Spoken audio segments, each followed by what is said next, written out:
Okay. Zach, I'm going to allow you to share your screen. Great. Yep.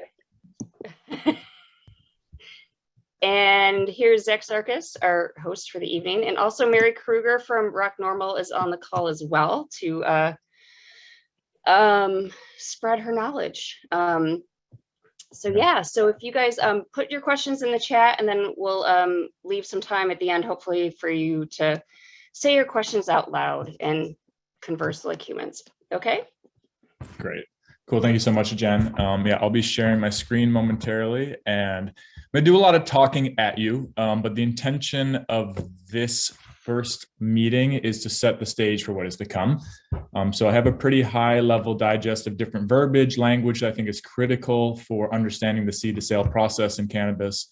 We'll review the license types and then just kind of do a nice overview of the flow of how cannabis moves from a cultivator, let's say, all the way to an end consumer. And all that's really important because, again, we're going to be doing monthly meetups that's going to be covering the entire supply chain, the flow of cannabis through the structured system of regulation over the course of the next 12 months. And yeah, I think a lot of you folks are here for a bunch of different reasons, but my hope is to create a really a solid starting point that we're beginning this conversation and then beginning to move forward with the rest of this programming. I ask that, yeah, folks have questions, drop them in the chat. If I think it's like on point with where I'm at, I'll take it. And if not, we'll definitely do our best to answer later. And yeah, I'm looking forward to the second part where it's more open dialogue. So yeah, bear with me again, ask questions, and I'll do my best to be engaged with y'all, and appreciate everyone who's here. And yeah, Jen, thank you so much for the introduction. And just want to validate that you got to love the Grape Fest down in Naples. Yeah, I don't know. Well, alternatively, yeah. So yeah, Farrah, that's a question for one of our attorneys that we consult with, but we can find out for you. But anyway, Zach. I'm trying to, I think I need some permission to share my screen. Oh, am I not? Okay. I thought that's what you were reacting to. And you're like, oh, no. I was like, oh shit, I can't share my screen. Oh, wait, okay. Nope, that wants me to share. No, I want you to share. All right. Okay, can you try it now? Yep. And Jay, perfect. We've got about an hour and a half eked out for this, so. Okay, cool. Give me 1 second now. Just want to make sure I'm sharing the correct thing. Okay, to each is their own. Okay, great. Well, here we go.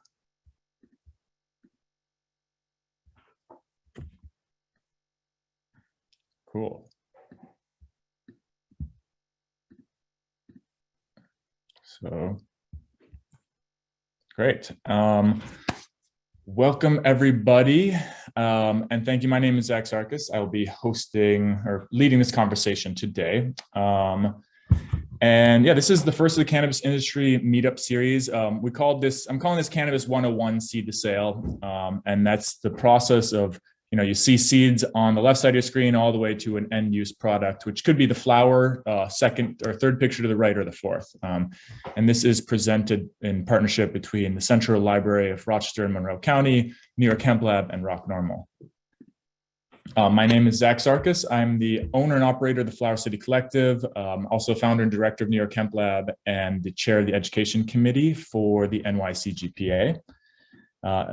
Flower City currently operates as a small seed to sale business operating in the CBD space. But our vision is we see a world where everyone knows, understands, and celebrates the resilient and regenerative nature of cannabis farming and distribution. The New York Hemp Lab is a nonprofit education platform working to create a diverse and equitable cannabis industry through events and services. And the NYCGPA is the New York Cannabis Growers and Processors Association, which is an organization of cannabis growers, processors, and industry partners committed to an economically vibrant, consumer-conscious, and diverse cannabis industry. So from all these places, I'm bringing my experience, my perspective, I have my New York Hemp Lab hat on and my Flower City hat on, and I can also, speak on behalf of the NYCGPA if I feel appropriate, and I'll make sure y'all know where I'm speaking from. But today, this is mostly a Hemp Lab presentation. So today's takeaways, I'm hoping that everyone leaves with a foundational understanding of the seed to sale terminology, and this is the terminology that you need to know to operate in this space. I want everyone to have an idea of the proposed license pathways and those license limitations. I want you all to understand the definition opportunities that informs these business decisions that we're looking at here. And yeah, I want you all to know how this program series will follow the seed to sale pathway and how that's going to best serve our community. So why are we all here today and what to expect moving forward? We are here because I personally believe in Jen as well as Mary from Rock Normal believe that accessible education is a cornerstone and pillar to an equitable industry. It is the great equalizer. I believe education needs to be free, accessible to all, and that's what's really going to allow this industry to thrive. We're really here to connect industry experts to industry stakeholders, so folks who have experience to those who are looking to gain knowledge. And we're here to support a thriving cannabis economy in Rochester and New York State. So who we must thank and what we must consider. First, how we got here. We got to give big thanks to the Assembly Majority Leader, Crystal People-Stokes, and Senator Liz Krueger for championing the legalization of cannabis through the MRTA. Big shout out to the Start Smart Coalition, which is a group of activists and organizations all across New York State who have worked tirelessly for years to ensure that New York State legalization looked like a bill that we could all get behind, and it supports, the existing and reflects the diverse community that's already participating in the cannabis economy. That includes the Drug Policy Alliance, Vocal New York, Normal, our local Rock Normal, and the NYCGPA. And then, years of conversation between Hemp Lab and the Business Insight Center about how do we bring this to life? How do we best support our community?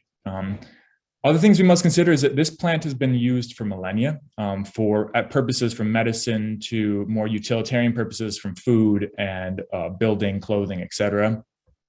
This emerging industry has actually been an industry for a very, very long time, and it's been built on the back of generations now at this point of criminalized people, and that cannot be forgotten. Furthermore, this criminalization stems back to and beyond the war on drugs, which is literally a racist initiative that targeted low-income communities and specifically Black and brown people. The criminalization of drugs and drug users serves no one but the prison industrial complex, and we hope that legalization can begin to repair the damage done by this war on drugs, and it's going to take an effort to make sure that happens right. One thing, an equitable and diverse industry won't just happen. It's going to require real effort. So we can talk about and have a bill that allows us to celebrate legalization, but to actually have on the ground a socially equitable and just industry that's going to reverse the impact of the war on drugs is going to require a pretty communal effort and a lot of digging in. And last thing I want to say, some folks may never want to leave the legacy market, and I got to say, to each is their own. We hope the folks here have inspiration, have insight, and gain what they're looking for if they're trying to find a position in this industry. But even if they're just here to learn and look, we're here to share what we can. So let's get going. I'm just going to take a quick look at the chat. Cool. I will absolutely share links and stuff and references. We'll have time to share that in the chat. I got a bunch of links in the back, so keep that going. And so you want to get in cannabis industry. So this is where we begin. Presentation, we're looking at key terminology and definitions, license do's and don'ts, the cannabis ecosystem, then Q&A. So starting with definitions and legality, what you need to know to enter the space. So here's a big fun question I love to ask, like, is it hemp or is it marijuana? And how are we defining this plant? I find this a very fun one. It's all cannabis, and it's cannabis sativa, and it just depends on how and why you're breeding it. I like to look at cannabis on a spectrum. On one side, you have is the industrial cannabis, which is less regulated. It's grown for specific purposes. As you move more into the greener colors, you begin looking at the resin cannabis. We'll see this further. And then more to the right is more highly regulated cannabis market. So just another way to look at this. is that industrial hemp is fiber and grain varieties. Fiber can be used for textiles, it can be used for paper, it can be used for building materials, such as fiberglass.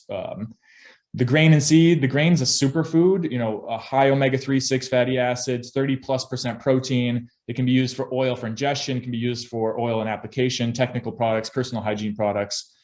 And then there's resin. So I believe there's, in cannabis, there's fiber, there's grain and seed, and then there's resin varietals. Now, resin varietals are predominantly plants that are being used for their extracts or their flour, their vape carts, making tinctures, topicals, etc. And in this existing market and legal framework, we have CBD dominant resin plants, and we have THC dominant resin plants. THC dominant, which is 0.3% THC or more, is considered marijuana. Below 0.3% is currently considered CBD or hemp, cannabinoid hemp. In this THC category, you can see down here in the right-hand corner, it's further split into medical and adult use. And each one of these different categories is governed by a kind of a different subset of government. So the grain and fiber is currently being regulated by the USDA and New York State Ag and Markets, and in turn FDA when applicable. Cannabinoid hemp is being regulated by the USDA, the FDA, and the Office of Cannabis Management. Marijuana or adult use medical is being regulated by the Department of Health, the OCM, the Office of Cannabis Management, the DEA, et cetera. And adult use is the Department of Health, and now actually more the Office of Cannabis Management within this new legislation. So I love to look at this again, like we're looking at this spectrum of cannabis, and within that there's fiber varieties, there's grain varieties, and there's resin varieties. Industrial hemp, just quick definition, is cannabis being cultivated or grown for its industrial applications. Genetics have been bred for grain and fiber traits, traditionally below 0.3% THC.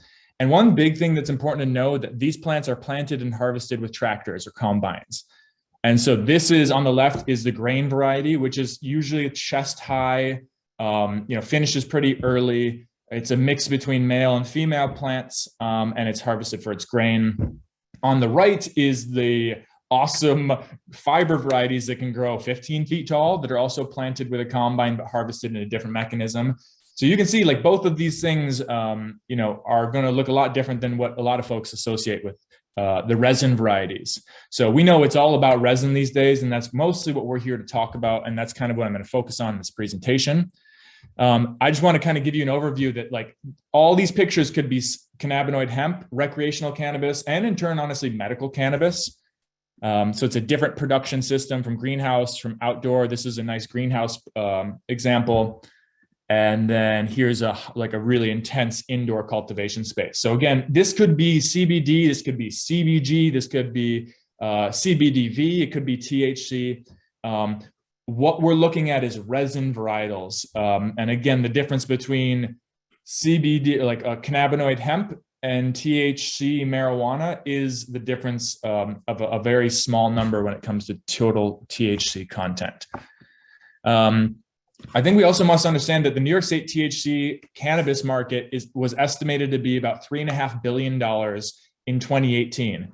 Approximately 1.3 million consumers. I've heard it above 4 billion at this point in time. And this is with no ancillary businesses. This is with no infrastructure. This is just sales. So it's estimated it could be twice as much that number what the actual economy in New York State is centered around cannabis. And it could be well beyond that. But I think that's just an important thing to see.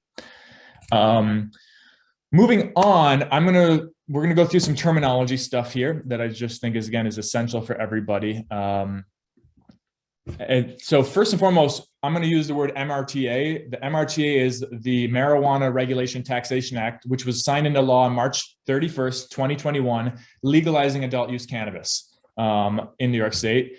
And one thing that I want to note that like a lot of what I pulled off is from the slides from the government. I didn't make a beautiful PowerPoint presentation. I drew data from the state that I'm going to share with you. So everything you're going to be able to find after this presentation, and we'll definitely be able to have this recording as well.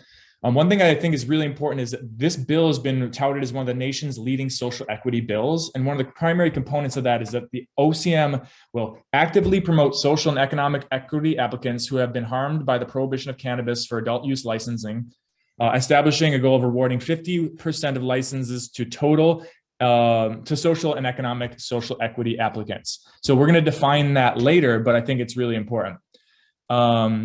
There's a question just quickly, will there be employment opportunities in the near future with regards to cannabis jobs? I'm going to say, hell yeah. The jobs are going to be coming fast in an abundance, and it depends definitely on the rollout of the market, but there's more than one way to start getting your skills up, and we can talk more about that later. Someone said, can you make full screen? There's verbiage behind your video. Is anyone else having an issue with my screen at this point? I think they figured it out, Zach.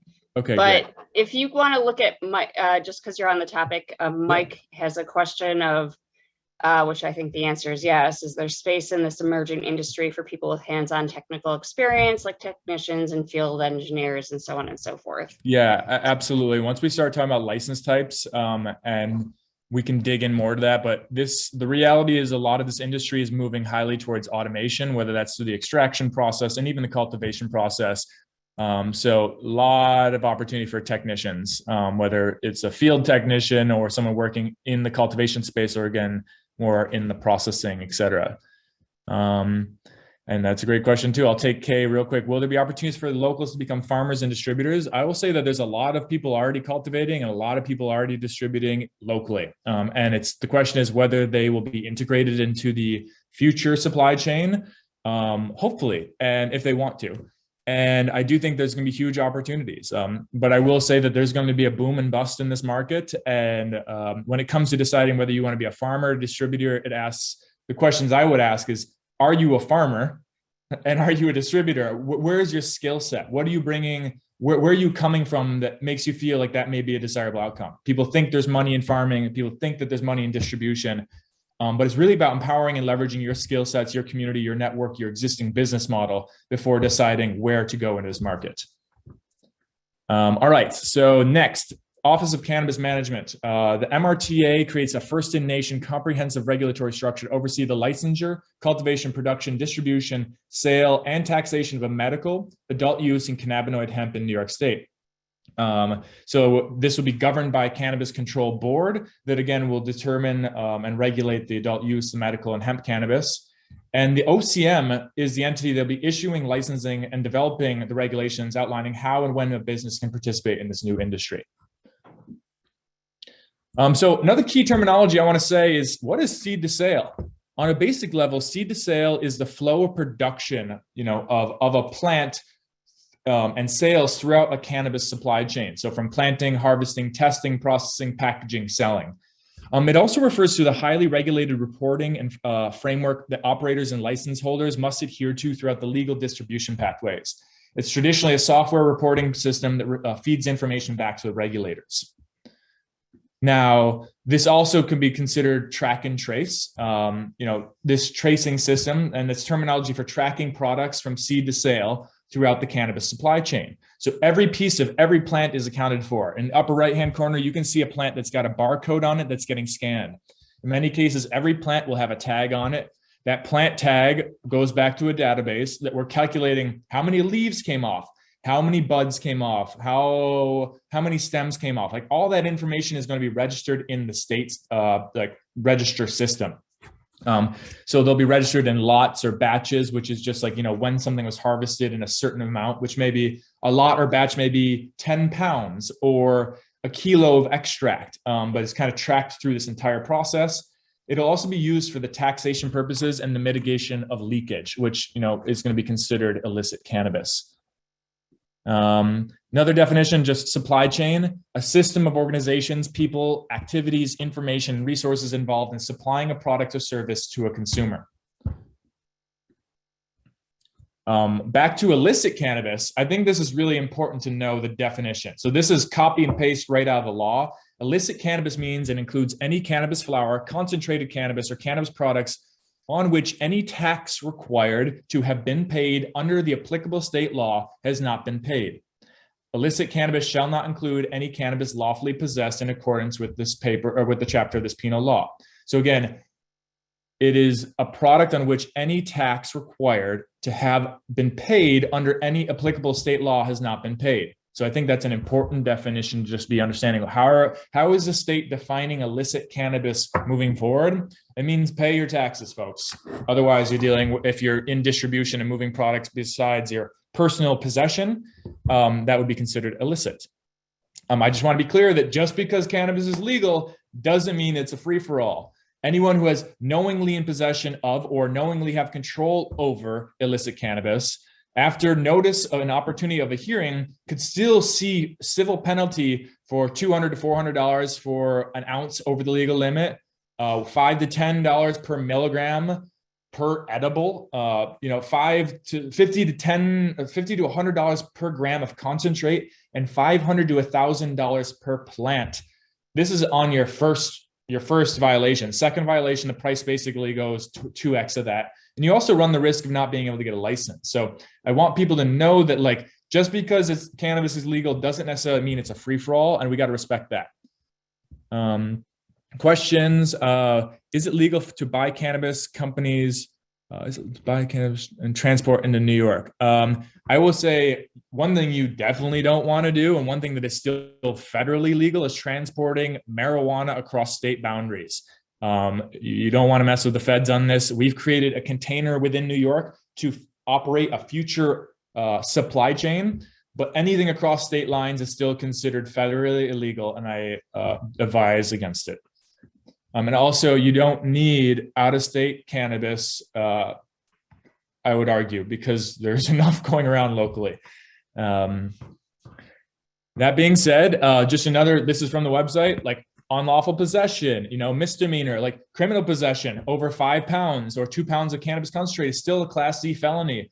Unlawful sale, like these things are still real. Make sure you are educated. Make sure you educate your community, because this, it's not a free-for-all, and I think a lot of people still think so. That being said, a lot of folks are operating within loopholes, etc. But I think it's just really important to know this.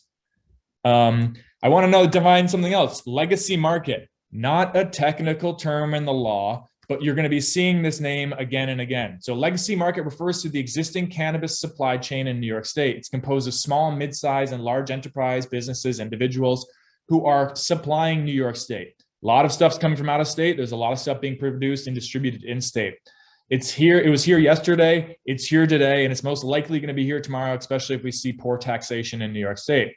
And again, it's a high volume out of state suppliers. But when you hear legacy market, that's what's being referred to. I just got to say again, it's not a technical term in the law, even though the way people use it, you might think that it is. There's nowhere in the law that says like legacy market, we want you by any means. Now, legacy market operator are individuals or businesses who have been and or are currently building, maintaining the infrastructure for the existing cannabis supply chain in New York State. Again, not a technical term, but something to reference when you hear folks talking about the industry. Possession, just quickly, like adults 21 years of age may possess up to 3 ounces of cannabis, flower, and 24 grams of concentrate on their person. That being said, we've already seen unlawful cannabis possession. So like, it's this kind of weird contradiction. Do your research and what you're able to have, etc. Home cultivation,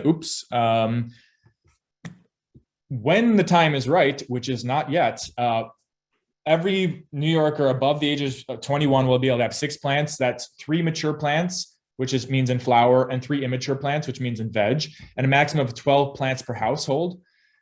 Medical home grow, we're waiting for the regulations to come out. They're supposed to be out any day now. And as soon as they're out, it should allow for medical patients to be able to cultivate at home. But for the free-for-all adult use, anyone grows at their home, it's 18 months after the first adult use retail sale. So let me just say that again. If you're not a medical patient, which we still have some time before we can grow, home grow is not going to happen or be allowed to happen until 18 months after the first adult use retail sale. And I'll tell you what, we're 18 months out probably before we see licensing happening formally in New York. And so when is the first sale going to happen? And then what's 18 months after that? It's still a long ways out, but it is in the framework of the law, and who knows what can happen between now and then. Another definition, social equity applicant, which we'll dive into: social and economic equity, minority, women-owned businesses, distressed farmers, and service-disabled veterans.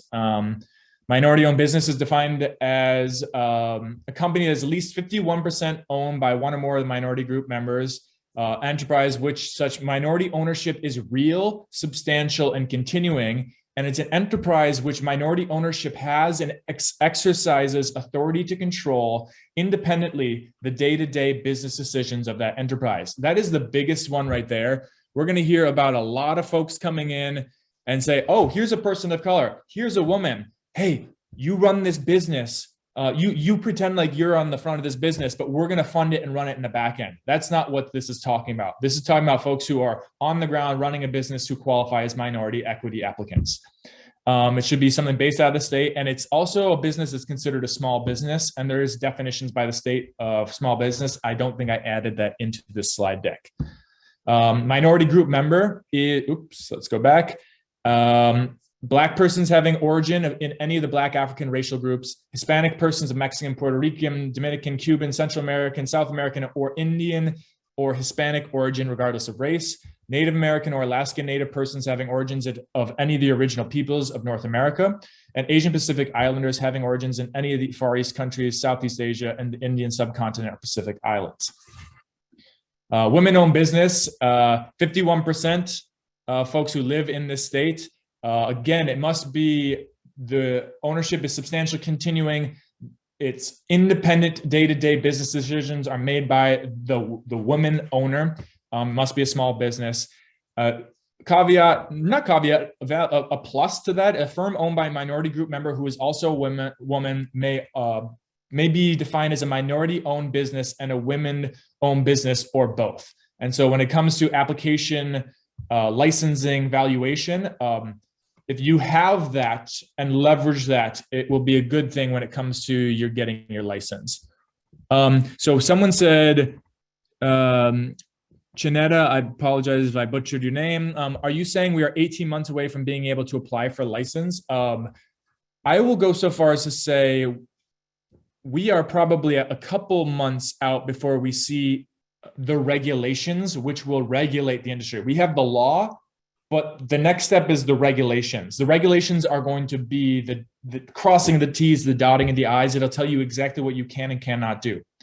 When the first version of the regulations are dropped, there's going to be a multi-month reflection period and comment period where anyone, you, me, our community, our industry associations are commenting on that regulation document.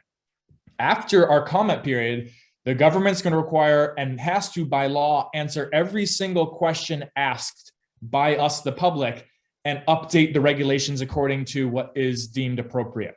That'll take another couple months. They're going to drop the new regs, which has another multi-month or at least 2-month, I would imagine, comment period.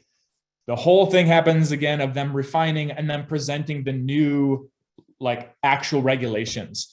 That release of the new regulations should then come with a proposed window of application time. Now, there could be some kind of fast forwarding happening on the government level where folks, let's just say Senator Jeremy Cooney's been doing some work to streamline cultivators to be able to grow next year to help push this process forward. We may see something like that, but I kind of doubt it. So I would say that, yeah, we're looking at like a year before licenses go out. Yeah, that's right, Jen. Okay, distressed farmer shall mean a New York State resident that meets all the New York State small farm classification. They've scheduled a file F, which means they've had trouble financially over the past 3 years. They are been incurring and operating at a loss due to low commodity prices, face the loss of farmland through development and suburban sprawl. Also could be another big thing is a small farm operator or member of a group that has been historically unrepresented in farm ownership and meets any other qualifications as defined by the board. So there's a lot of words there, but that's just kind of the high level of distressed farmer.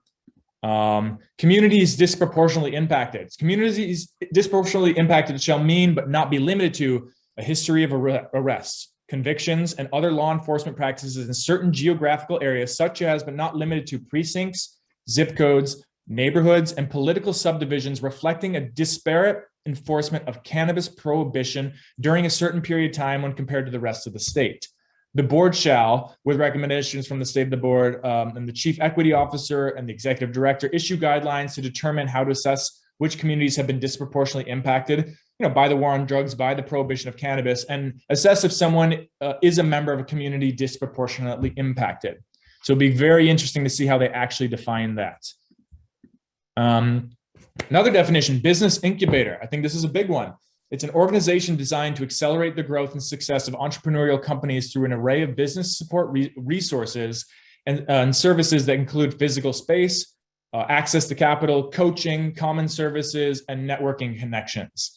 I think this is important to define because there's something that is called the Social Equity Incubator Program, where the board, in consultation with chief equity officer, the executive director, after receiving public input, shall create and implement a social and economic equity plan and actively promote applicants from communities disproportionately impacted by cannabis prohibition, promote racial, ethnic, and gender diversity when issuing licensing for adult use cannabis related activities, including mentoring potential applicants, the prioritizing and consideration of applications by applicants who are from communities disproportionately impacted by the enforcement of cannabis prohibition or who qualify as minority or women-owned business, distressed farmers, or service disabled veterans.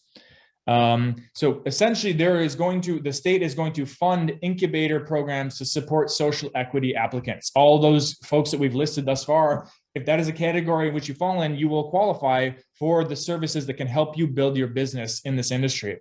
And there's talk about how we can make this happen through the library, through Hemp Lab, and in partnership with the City of Rochester, and sooner rather than later. Hopefully we're not sitting back waiting for the state to give us money because we know that could be another 18 months and folks need to start building this out now. Taxes, this is a big one. High level, there's 3 taxes on adult use cannabis based on that's imposed. There's a tax imposed at the distributor tier based on the milligrams of total THC in a cannabis product. There are different rates of tax depending on the cannabis form. There's edibles, which are taxed at 3 cents per milligram of THC. So if you have a 20 milligram edible, that 20 milligram edible is 20 times 3. I'm gonna blank on the math right now. It's simple math, but there's a lot of words on the screen. Concentrates are at 0.008 milligrams of THC, and cannabis flower is at 0.005% per milligram of THC. On the retail side, there is also a sale.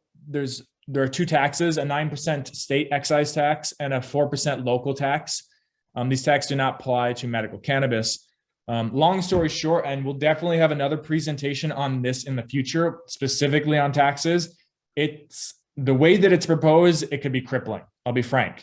So we're hopeful, fingers crossed, there's gonna be an overhaul of the proposed taxes because with the current structure, it's gonna be, experts say, we're looking at $70 eighths. And there's no way that a $70 eighth is going to compete with a $40 eighth on the illicit market.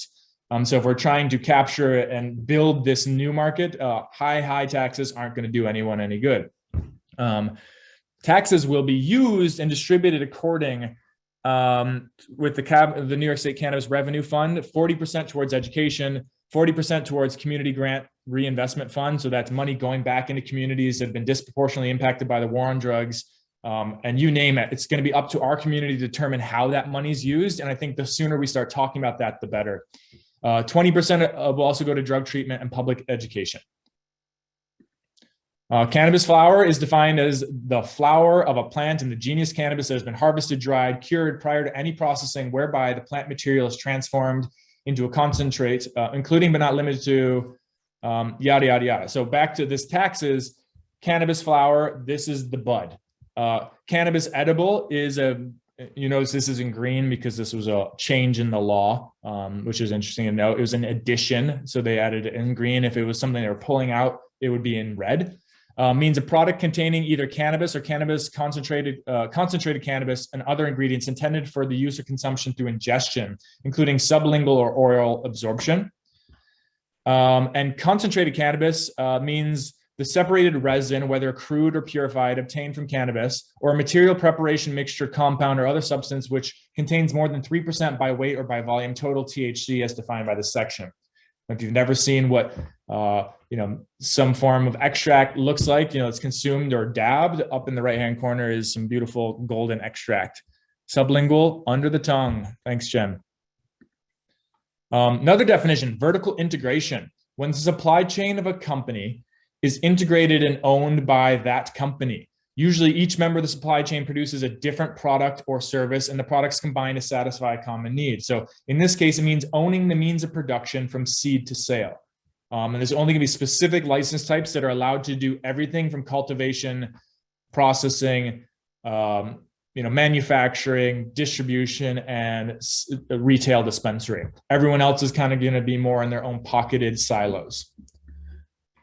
Good manufacturing process, a lot of words, long story short, most of the extraction manufacturing, whether it be for cannabinoid hemp and probably for adult use cannabis, is going to be required to operate under GMP standards. That is regulated by the the FDA, and it's an incredibly stringent, it's incredibly, it's the highest quality of standard that you could have when it comes into your manufacturing process.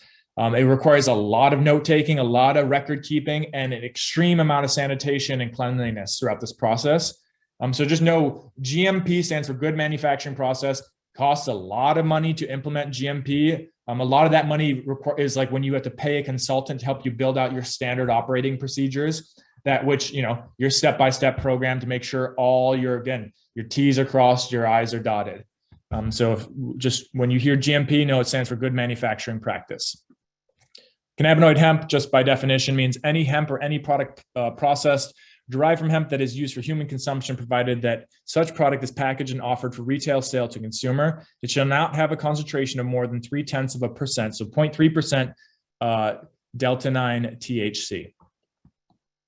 Okay, so real quick, we're going to look at the cannabinoid hemp license types. This is important to know because it's going to inform how the adult use pricing and rollout of licenses will be. So we're using this as a reference point. I'm just going to take a sip of my tea. All right. First and foremost, cannabinoid hemp processor. That's extraction manufacturing. It's a person who's licensed by the office to extract hemp or hemp extract and or manufacture cannabinoid hemp products in New York State, whether intermediate or final form to be used for human consumption. As you can see here, one of the stipulations, extract hemp is manufactured, or cannabinoid hemp products must be manufactured to GMP standards and maintain a qualified third-party accreditation. So a third-party entity has to be crediting your GMP standards every single year to make sure you're compliant with this high standard of production. Another thing, no cannabinoid hemp processor may sell cannabinoid hemp products to a consumer for final retail sale without first obtaining a cannabinoid hemp retail license. So just because you can produce it doesn't mean you can sell it. Is there a way? Yes, I think we'll be able to share. Jen, you confirm. Cannabinoid hemp processor and extraction and manufacturing, it's a $1,000 application fee and it's $3,500 license fee per location. So that's giving us an idea, like there's $4,500 to get this particular license type. So we got to guess that for THC, it's probably going to be more expensive than that. Zach, can I just ask, you have the people that do this certification, or do they themselves have to be certified by the state to then certify your process, or do we not know? Yeah, all third-party accreditation are like, they adhere to like federal guidelines, like the ISO certification. Okay. These other certifications. So yeah, it's not just a random person. It's actually also like the accreditation body is held to the same, if not higher standard than the GMP process itself. I am trying to go back here. Okay, we saw that. So another thing is cannabinoid hemp processor manufacturing only. Manufacturing means to prepare, treat, modify, compound, process, package, or otherwise manipulate hemp or hemp extract into a cannabinoid hemp product. Manufacturing shall not include growing, cultivating, cloning, harvesting, drying, curing, grinding, or trimming which is just important to know. So folks who are cultivating, you don't need a manufacturing license to trim and prepare your flower. But if you're going to put it into a final product besides a flower product, you're going to have to use a manufacturer. And you may also, depend on how the law rolls out, you may have to send your flower to a manufacturer to put your bud in a bag, which I think is complete BS. And I've been advocating against that. And I recommend everyone else bothering your local legislator and the state to ensure that farms adhere to high quality standard, cultivators adhere to high quality standard, but it doesn't have to go through a manufacturing process. But that's my personal opinion. And I welcome everyone's feedback there. Cannabinoid hemp processor, manufacturing only, is $500 application fee and $1,000 license fee per location. Cannabinoid hemp retail. Cannabinoid hemp retailer means a person licensed by the office to sell cannabinoid hemp products, including via the internet, to consumers in New York State. Cannabinoid hemp retailers shall only sell cannabinoid hemp products manufactured, packaged, labeled, and tested in accordance with this part, which a lot of out-of-state products are not going to live up to the New York State standard of quality, which is important to know.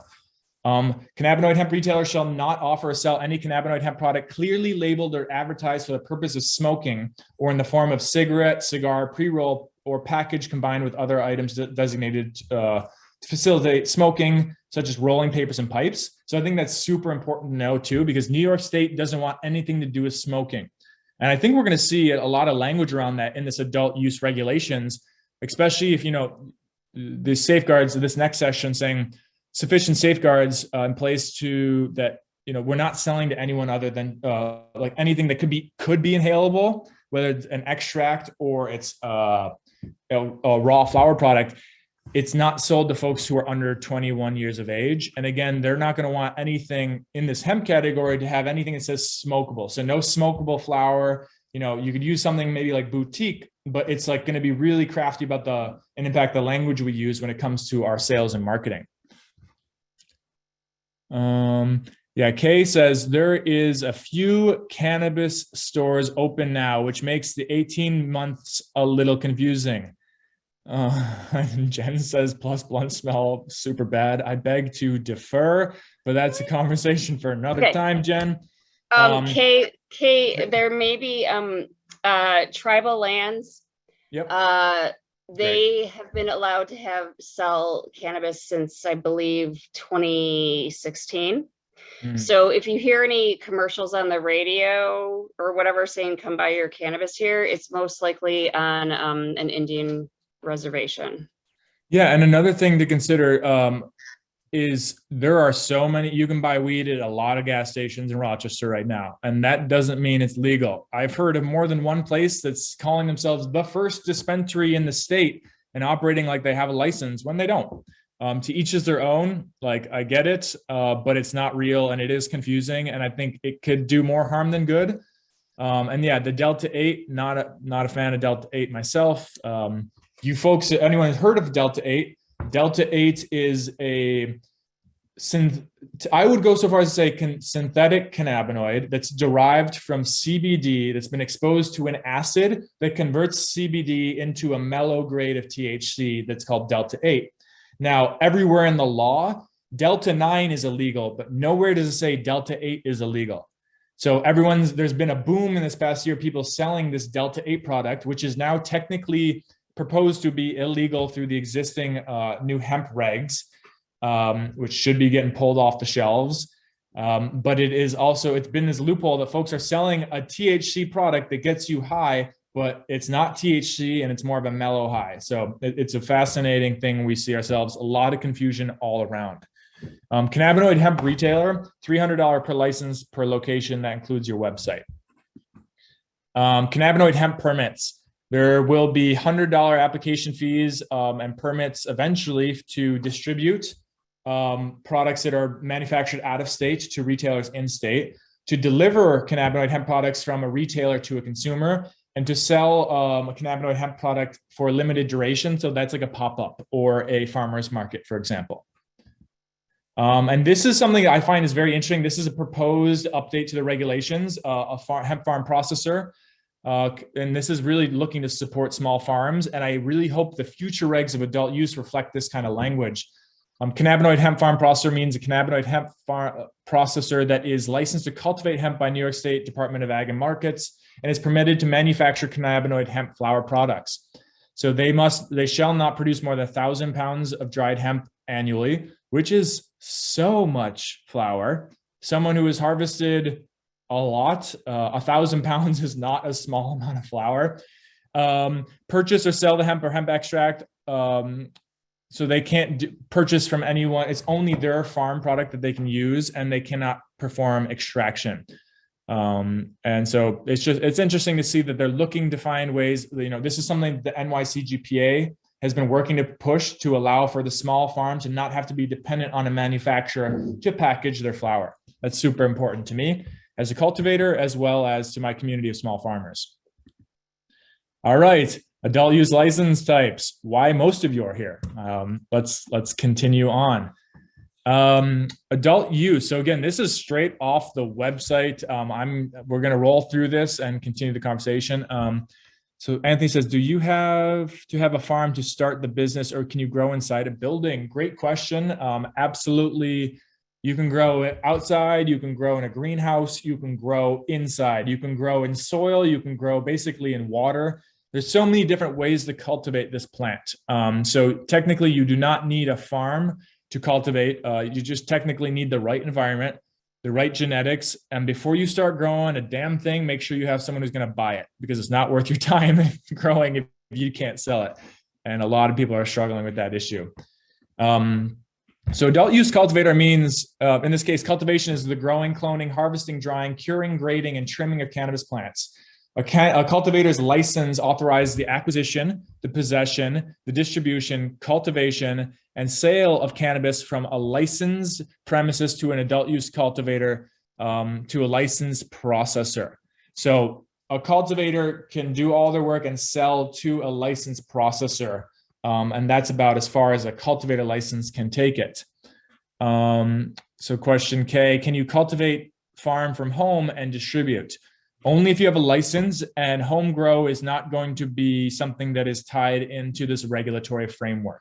So I will go so far as to say, not from your home, though your home may be located on the site of a licensed cultivation facility, which could be your farm. One limitation, so the limitations for adult use cultivators, no person may own more than one cultivator license. A cultivator may own one processor license and one distributor license solely for distributing their own products. So a cultivator has to transfer their product to a distributor or to a processor, but they can own those licenses, but only for their own products. Cultivators may not have or own any interest in a licensee that is a cannabis retail tier. So that would be a retailer, that's on-site consumption, that's delivery. We'll cover that there. So again, a cultivator can own a processor license as well as a distributor license, only to move and process their own product. So just because so that means you still have to get 3 licenses. 3 licenses. So be mindful, if that's what you're trying to do, it's going to take other licenses to get to the distribution point. In that case, you can sell to a retailer, you can sell to an on-site consumption, but you can't be that person or have any interest in such a license. In the realm of cultivation, adult use nursery. A nursery means a licensee that produces only clones, immature plants, seeds, other agricultural products used specifically for the planting, propagation, cultivation of cannabis by a licensed adult use cannabis cultivators, micro-businesses, cooperatives, and registered organizations. A nursery license authorizes the production, sale, and distribution of clones, immature plant seeds, and other agricultural products used specifically for what we already discussed. An adult use cultivator may hold 1 nursery license. So that's just important to know. So an adult use cultivator could hold a nursery license and a processor license and a distributor license.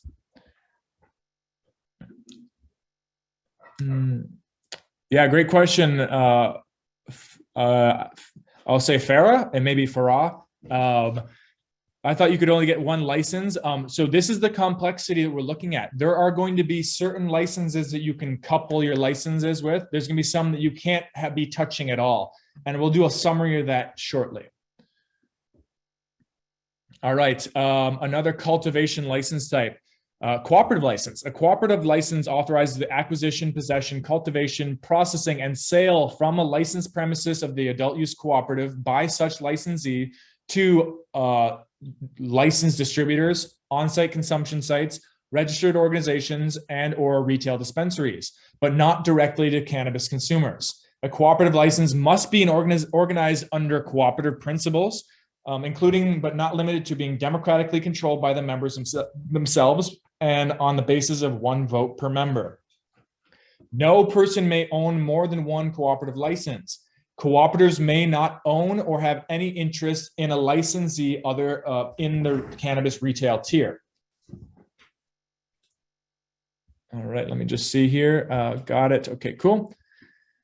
Next, adult use processor. A processor means a licensee that extracts concentrated cannabis and or compounds, blends, extracts, infuses, or otherwise manufactures concentrated cannabis or cannabis products. The processor license is authorized for the acquisition, possession, processing, and sale of cannabis from the licensed premises of an adult use cultivator to licensed distributors. So a processor can purchase off of a cultivator and sell to a distributor. No person may own more than one processor license, and a processor may also obtain a distributor license solely for the distribution of their own products. And processor may not have any interest in a retail license tier. But if I can just, I was talking about this with Jason yesterday, yep. And that concept of interest is completely boggy at this point. Yes. So you could, have your license, and then you could have your wife having another license. Mm-hmm. And so there's, it's still so nascent that it's like, totally. Interest is not well defined at this point. We're not going to know anything until the regs come out, but it is this like no interest. Okay, you could take that literally, that you can have no interest, or again, it could be, but what about your wife, or what about your child, or what about your sibling? To what degree? What about profit sharing?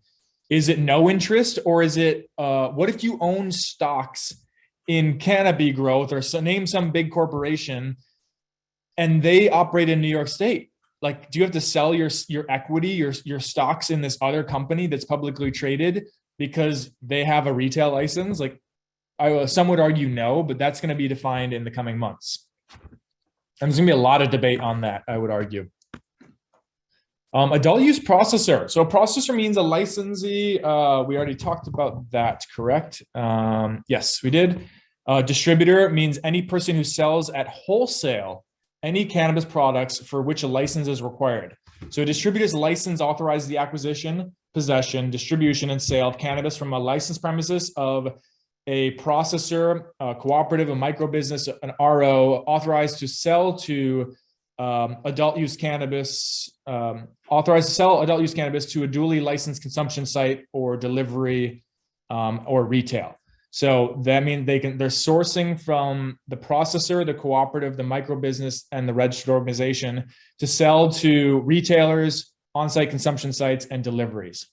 No person may own more than one distributor license, and the distributors may not own any interest in a cannabis retail share or tier. We are now at a retail dispensary. Retailer means any person who sells at retail any cannabis product to cannabis consumers. A retail dispensary license authorizes the acquisition, possession, sale, and delivery of cannabis from the licensed premises of the retail dispensary by such licensee to the cannabis consumer. Okay, so no person can own more than 3 dispensary license, and retail licensee may not own or have any interest in a license in cultivation, processing, or distribution. So there's a lot of value in being able to sell the flower, but there's a lot of limitation as well. Adult use delivery. So a delivery license authorizes the delivery of cannabis and cannabis products by licenses to independent of adult use, other adult use cannabis license to cannabis consumers. So delivery license may not have a total of more than 25 individuals or the equivalent thereof providing full-time paid delivery services to cannabis consumers per week under one license. So think about that. This language specifically adheres to small businesses. They don't want massive delivery companies. They want companies of no more than 25 individuals who are working the equivalent of 25 folks working full-time. So no person may own more than one delivery license, and no delivery licensee can have an interest in or own another adult use license type. So that's pretty limiting there. On-site consumption. On-site consumption means the consumption of cannabis in an area licensed by the Cannabis Control Board. Now, on-site consumption authorizes the acquisition, possession, and sale of cannabis from the licensed premises of the on-site consumption license to a cannabis consumer for the use of on-site consumption, like at that on-site consumption location. So an on-site consumption essentially can operate as a small dispensary where people can consume on-site.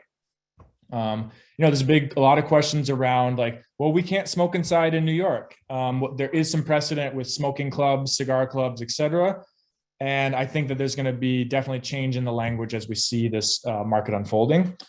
I will say no person may own more than 3 on-site consumption licenses. An on-site consumption license may not have any interest in a license in cultivation, processing, or distribution tier. So interesting, it says nothing about retail there. Micro business. This is what I'm going to call a micro vertical business. So we talked about vertical integration. This is the micro vertical where a small business can own all the means of production, all the steps of production under one business entity. So it means a licensee that may act as a cannabis producer for the cultivation of cannabis, a cannabis processor, a cannabis distributor, and a cannabis retailer. A micro business license authorizes limited cultivation, processing, distributing, delivery, and sale of their own adult use cannabis and cannabis products. Now, no person may own more than one micro business license, and no micro business can have an interest in or own any other adult use license type.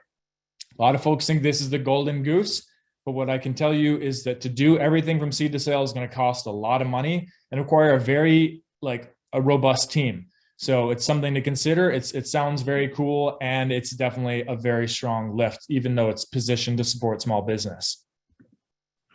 Lastly, registered organization or adult use cultivator. We call registered organization the RO. ROs are the folks who were able to get the medical licenses in this medical market. So registered organization is a cultivator, processor, distributor, retail, dispensary license, authorizes registered organization to have the same privileges and conditions as adult use cultivator, processor, distributor, and retail dispensary license.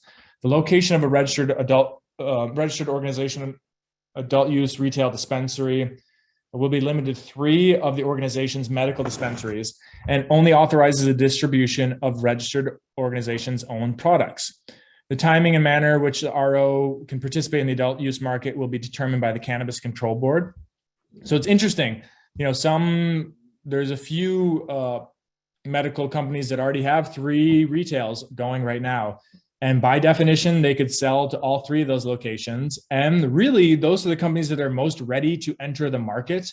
And let's just say by some reason, the Cannabis Control Board said, you guys are ready, you can start selling tomorrow. That would be, I don't believe that would happen, but that is something that's kind of plausible. And that's something that folks such as the NYCGPA and other industry organizations are fighting against. Just because they have the infrastructure and the privilege to be playing in the medical space, operating in the medical space, does not mean that they should have first right to the market of adult use. No RO can have any interest in or own any other adult use license type. Okay, lastly, adult use special use permits. There's going to be a trucking permit. Oops, I forgot to take out some of these random numbers, which will allow for the trucking or transportation of cannabis products, medical cannabis by persons other than a registered organization or license. Warehouse permit to allow for the storage of cannabis, cannabis products, or medical cannabis at a location not otherwise registered or licensed by the office. Packaging permit to authorize a licensed cannabis distributor to sort, package, label, bundle cannabis products from one or more registered organizations or licensed processors on the premise of the licensed cannabis distributor or at the warehouse, which a permit has been issued under the section. I thought there was one more. Oh, yes, I skipped over this. Laboratory testing permit. The board shall approve and permit one or more independent cannabis testing laboratories to test medical cannabis, adult use cannabis, or cannabinoid hemp extracts. There's also the industrial cannabis permit to purchase cannabis from one of the entities licensed by the board for the use in the manufacture and sale of any of the following when such cannabis is not otherwise suitable for consumption purposes, namely apparel, energy, paper, and tools, scientific, chemical, mechanical, industrial products, or any other industrial use determined by the board.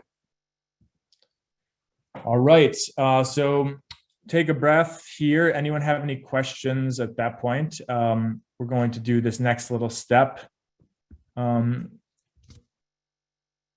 Good question. Is there any permits or license that allow persons to sell legal cannabis products on the street? Not that I've seen. If you've got a good idea, send it our way.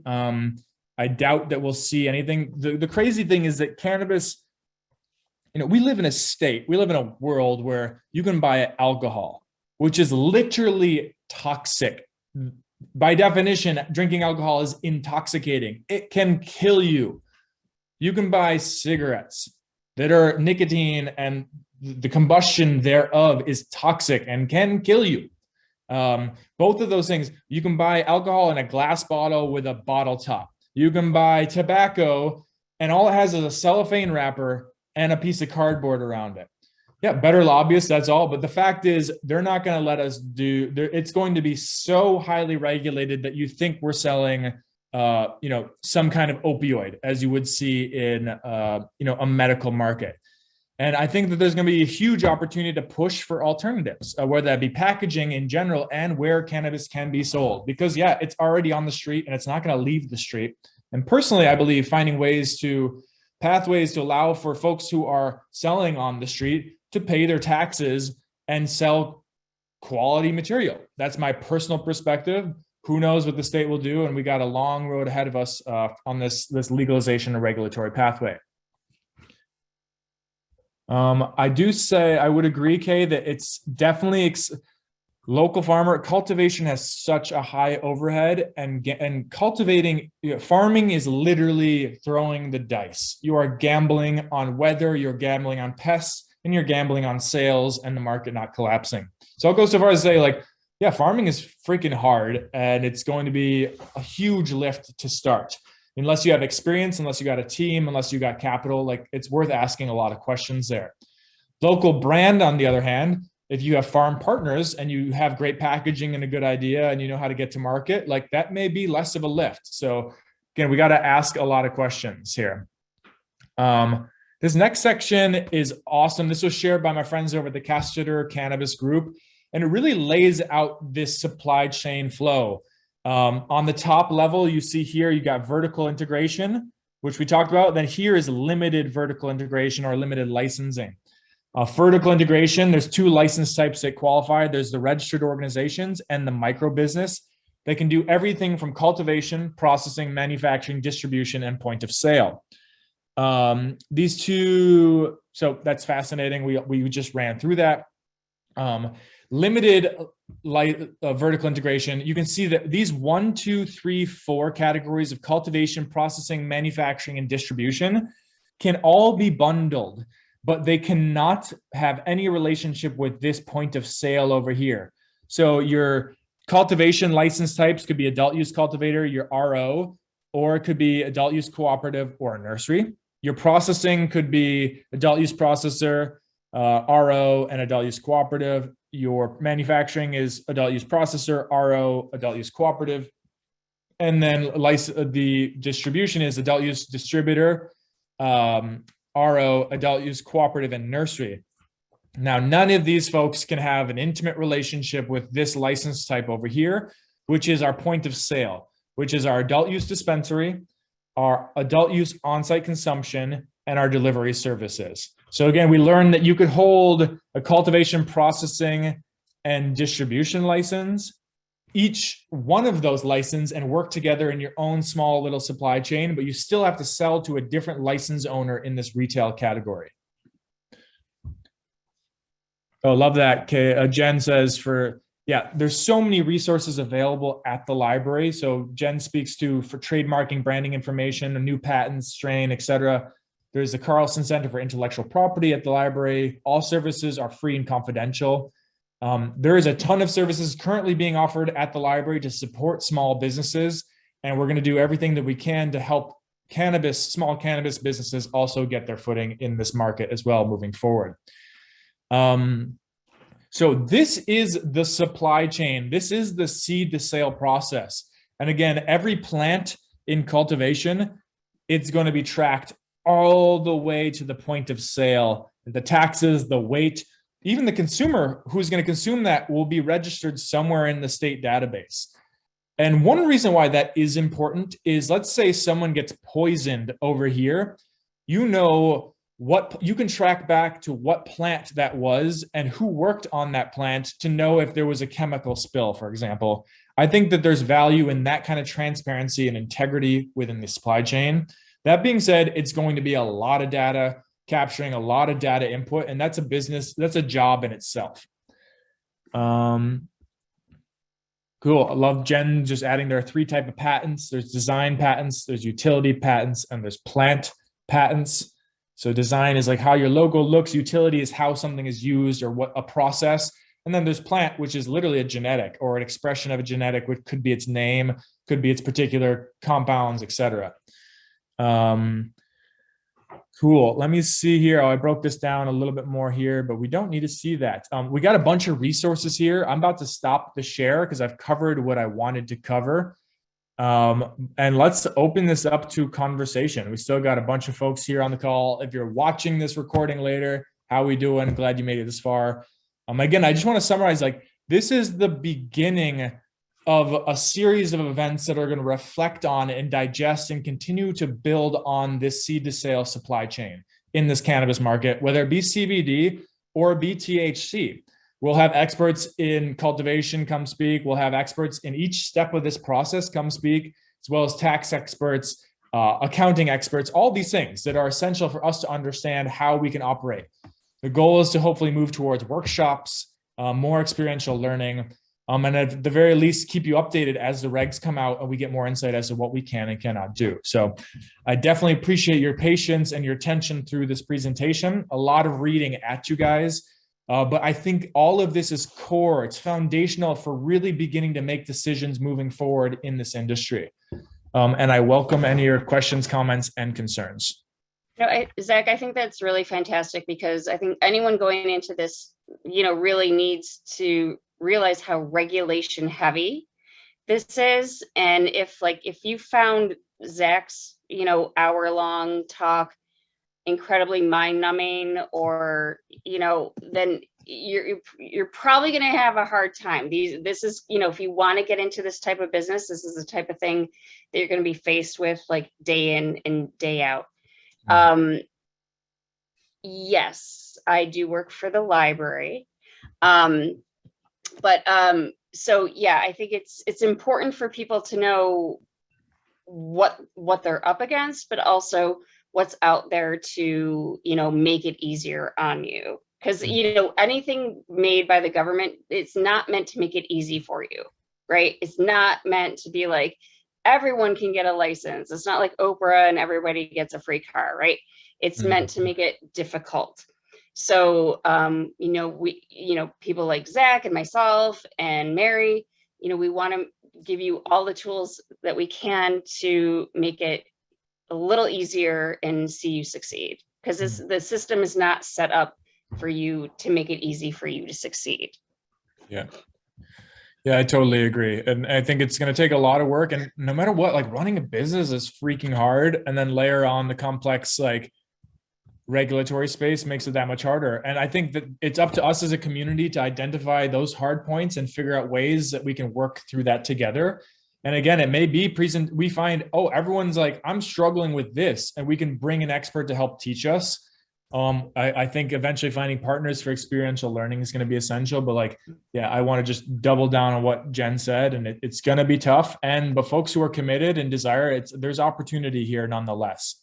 It just may be my advice is don't go grow because you think growing is where the money is. It's like, really, what are my skills? What is my business model? Maybe you have a business you're already operating under. How can I apply that to the cannabis industry? Or what skills do I need to study, research, and get so I can go towards where I want to be in this market? Yeah, and if you want to grow, either if you're doing it outside, you obviously would need land. If you're doing it inside, you need to be prepared for mind-blowing utility bills, so there's barriers either way. Like, yeah, I could do it in my house, but do I have $1,000 a month to pay for all those lights? So it's just to run the lights, let alone how many lights you have to do. And so one thing, when we're talking about cultivation, there is the discussion of a craft tier, and a micro business tier, a mid-size, and a large scale. And the craft tier, I would be curious if that would be something that could be on a personal premises, because by definition, it is definitely small scale. Or is it still going to have to be a farm? That's going to where, again, lobbying, advocacy, insight is going to be really helpful there. But no matter what, like, lights are freaking expensive. Soil is expensive. Nutrients is expensive. It takes so much time and love for these plants to actually put out to be competitive and quality in this booming market. So that I just got to kind of double down on that as well. And not to mention security. I mean, if you have a, huge thing of land, you want to make sure that it's not, someone can just walk in and pull all your plants out and go, replant them somewhere else.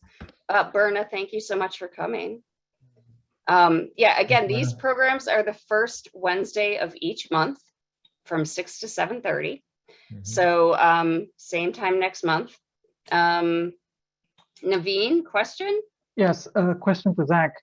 Zach, based on your current the community that you're already part of, be it the New York Growers Association or the Medical Marijuana Growers Association, are there opportunities for a part-time, what do you call that, like an internship or a let's allow us to come into your world, let us experience what growing looks like, what packaging looks like? Is there any opportunity like that this group can benefit from? Because number one, I think 80% of the people will looking at this, all the regulation that you share or all the legalities that you shared will be discouraged to even think about taking the next step. And I was thinking, what is the first and smallest step we can take to give ourselves a little bit of confidence and start thinking on that path? Yeah, I love that question. And it does sound, I recognize I'm painting a dark scene. I'm incredibly optimistic. I've been working at a loss for a long time. Like, to be where I am, I'm only here because I freaking love it, and I'm working uphill every day. And so just because it's tough doesn't mean it's impossible. And I believe that there's going to be so much opportunity, from ownership to employment, and hopefully equity within employment. And the amount of jobs are going to be so substantial that are going to boom in this industry. I know firsthand it takes, so many hands to harvest and trim a crop, let alone bring it all the way to market to deliver it, etc. Back to your question, though, I'm also a firm believer that experiential knowledge is the foundational doorway into this market. And anything we can do as multitude of associations, as the library, Cornell Cooperative Extension, Finger Lakes Community College, like a plethora of people, to find doorways to have the experience of touching the plant, whether that's trimming it, whether that's growing it, to see whether or not that's something you love and that you want to do, or that you can like enough more than what you're doing, is so foundational. And right now, I personally don't have any options for that, but I am absolutely willing to share that request with the NYCGPA, for example. That's something we're always talking about, doing field trips. The NYCGPA as an organization annually is putting on field trips across the state where people can go to a farm and in some cases get some kind of hand-on experience. as this market continues to emerge, the demand for experienced labor will be so substantial. And the only way we're going to get experienced labor is through experiential labor. And so I think internships are a great doorway, hopefully paid internships, because there's money to go around in this market.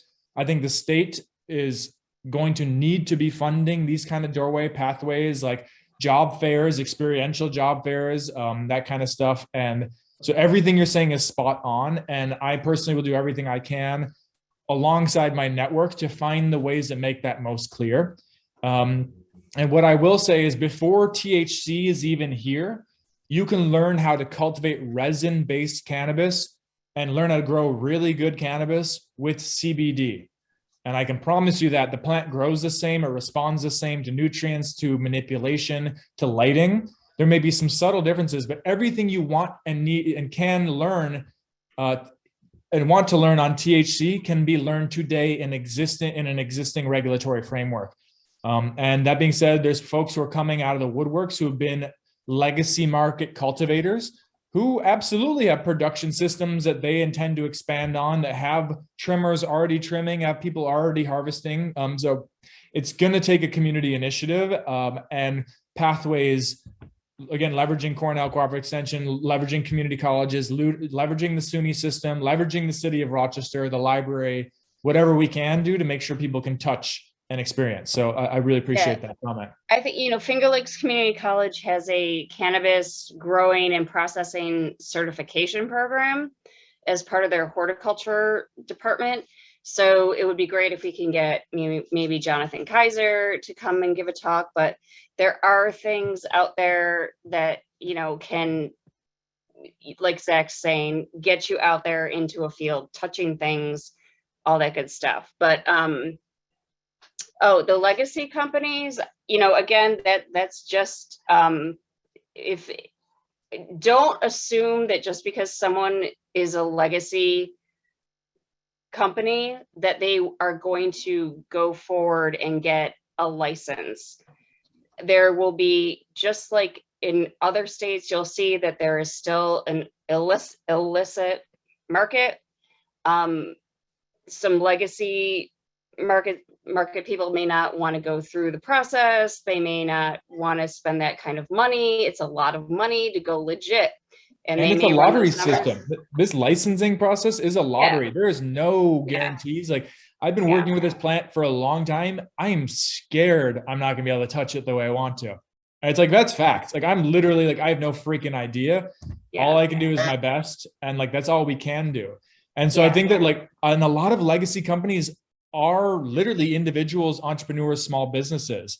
But to also double down on Polgara, it's like, a lot of it's also connected to an out-of-state supply chain. There's no traceability within that. So like, it's this contradiction where there's a bunch of local people growing incredible crop. There's a lot of people selling quality out-of-state crop, and a lot of people selling a lot of low quality out-of-state crop that's been forced out of other markets because it wasn't compliant in that state. And then we get it here because that's just how it works. Like, unfortunately, most of the crop that's been consumed in New York in the past 20 years, and I can say I personally have consumed my fair share of poisons, toxins, molds, mildews because of this process and just how the way it works. And so no matter what, like, we are seeing more folks, like more local folks, like coming to the surface, showing what they have, bringing quality, clean products to market. And then we're looking at a regulatory framework that in the end is consumer facing. Like, regulation, as a pain in the ass as it is for the producer and the businesses, there is the hope that it benefits the consumer from quality perspective. Now, if the consumer's got to pay 2x because of taxes, like, that's some bullshit. But like, we're gonna have to wrestle that down later. But like, just know that there's just so many moving pieces within this.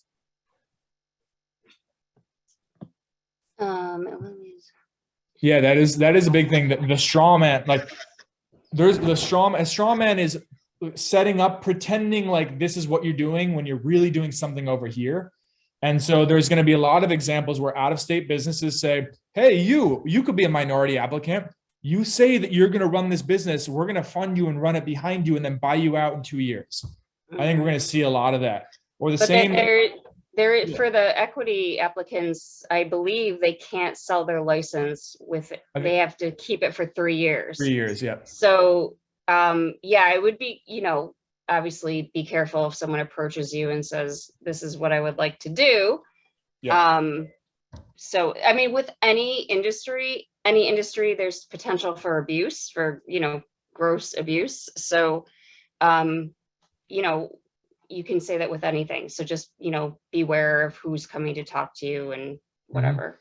Always seek counsel, always ask the community at large, do your diligence, like research businesses, see how they've treated other partners, other clients, how they're viewed online. Like, do as much research as you can if you got people who are saying they want to partner with you. That's all I can say. It's really, really important.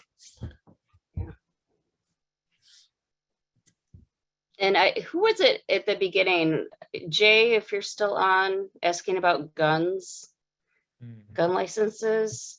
Yeah, there is. Go ahead if you got an answer. Oh, I mean, well, I was just going to say, I don't know if there is anything, but I'm fairly confident that the NRA would happily provide you an attorney to fight that.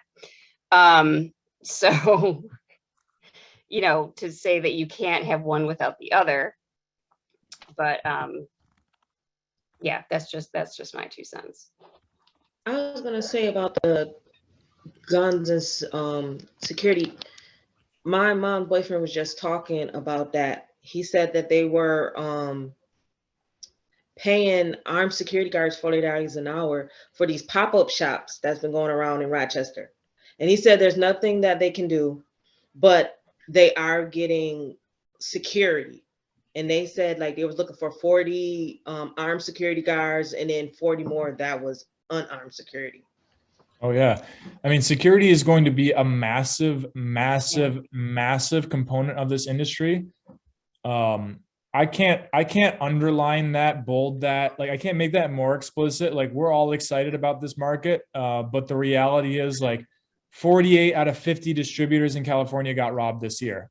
I know a colleague who runs a distribution company and they're literally,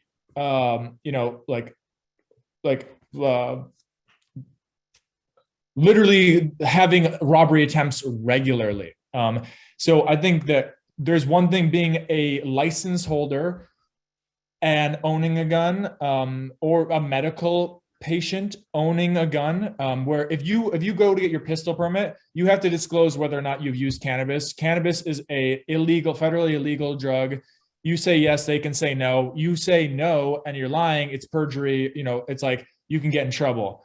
So there is this cutting edge around relationship and cannabis use and getting your license.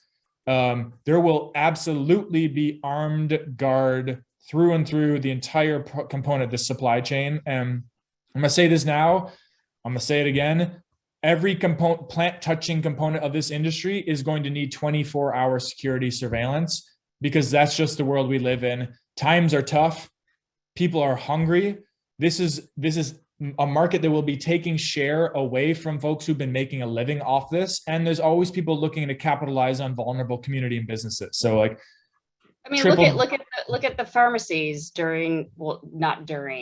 for opioids. Pharmacies were robbed routinely. They're still robbed routinely. So if you have something that people really want, be prepared to protect that. So. Yeah, that's just sober talk. And that sober talk came from me when I talked to a friend who's a distributor in California, and he said, it's dark. And I asked him like, what do you mean, man? He's like, yeah, things are dark. I'm like, come on, tell me. And he laid out how intense it is out there. And they're anticipating it to be more heavy duty out here. Like California businesses are anticipating almost a more, I don't know, just like there's a lot of risk. And I'm not saying this to scare y'all. I'm saying this like, just make sure you're like, at least have video cameras, at the very least, you're going to have video cameras and like really secure locks. But like, I remember being out West and people like chainsawing through sides of buildings to get into your spot. So it's like, people will do what they're going to do. And then there's a question of insurance. It's it's a cash business at this point in time. So there's a lot of risk there. Yeah. I mean, if you think about like the poppy fields in Afghanistan, that's the Taliban, protecting those fields. I mean, it's there's a lot of protection that's involved. I'm not advocating that, but again, you have to, and again, in being brutally honest about this process that's another thing. You have all your license fees, your permit fees, and then you're going to have to think about security.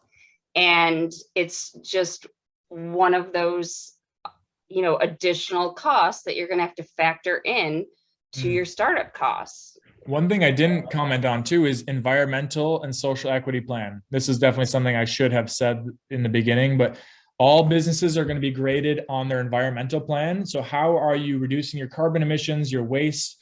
How are you creating a green business? New York really wants to push that forward. And then your social equity and diversity plan. How are you giving back to communities disproportionately impacted by the war on drugs? How are you supporting diversity and inclusion in your business model?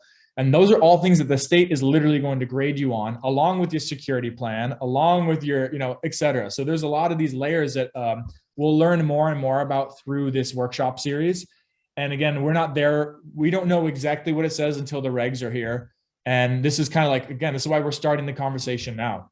I mean, if you look at like a liquor license, if you want to have a liquor store, you have to, rent or buy or lease that space prior to applying for your liquor license to say, look, I have this space. This is where I'm going to sell it.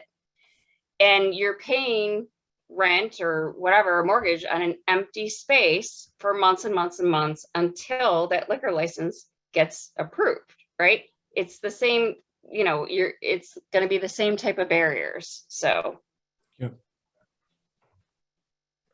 Jennifer and Zach, Jennifer, you made a point about if there is, when selling guns or keeping guns, if there is an issue that NRA will give you a lawyer to deal with, right? Probably it was a joke, but is there some sort of legal support for people who cannot afford the $300 an hour lawyer? Or to keep a to gun? Understand, no.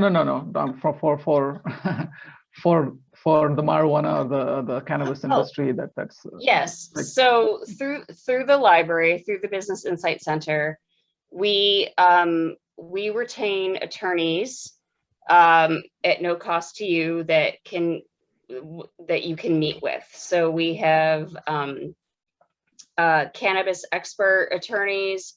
We have intellectual property attorneys. We have CPAs that have expertise in the tax implications of the legislation.